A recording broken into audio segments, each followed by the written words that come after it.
Hey gang, it's Larry. It's Monday and it's time for 5 Minutes of Truth 316.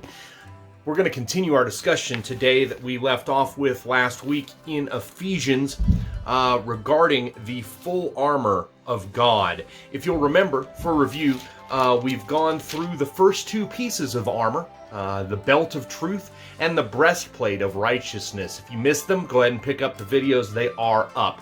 I'm going to go ahead and read the whole section up to the point where we left off so we can talk about it. Picking up in the New Living Translation, Ephesians 6, starting in verse 10, it says, "A final word, be strong in the Lord and in his mighty power. Put on God's armor so that you will be able to stand firm against all strategies of the devil. For we are not fighting against flesh and blood enemies, but against evil rulers and authorities of the unseen world, against the mighty powers and the dark of this dark world, and against the evil spirits of the heavenly places. Therefore, put on every piece of God's armor so that you will be able to resist the enemy in the time of evil. Then, after the battle, you will still be standing firm. Stand your ground and put on the belt of truth and the body armor of God's righteousness. For shoes, put on the peace that comes from the good news so that you will be fully prepared." So let's break this down. The shoes, right? The shoes. What do you do with shoes? You put them on your feet. What do you do with your feet? You walk on them, right? You walk on them, you visit people, your feet come in the house with you, to belabor the analogy.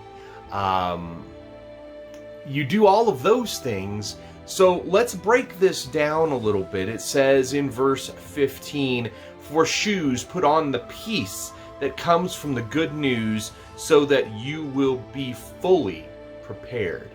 So we're putting on peace as our shoes. We stand on our feet hold us up. The peace of God, peace with God. In the Greek, the word peace means oneness. Okay, so we're talking about a oneness with the Father that was, as we've discussed before, it was previously unallowed. You can't have a perfect being have a relationship with an imperfect being, which is us. So the peace of the good news, the oneness with the Father because of the good news. In the book of John, chapter 16, verse 33, Jesus tells his disciples, "In this world you will have tribulation, but fear not, for I have overcome the world." John 16:33. And that's something that we have to remember. The good news, the oneness with God, is our peace. It is our peace. It is that thing which brings us calm. And in those hard times, especially in this day and age, in those hard times, that's what you can reach back for. And I'm going to leave you with this.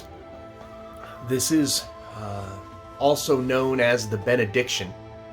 It is found in the book of Numbers, Old Testament,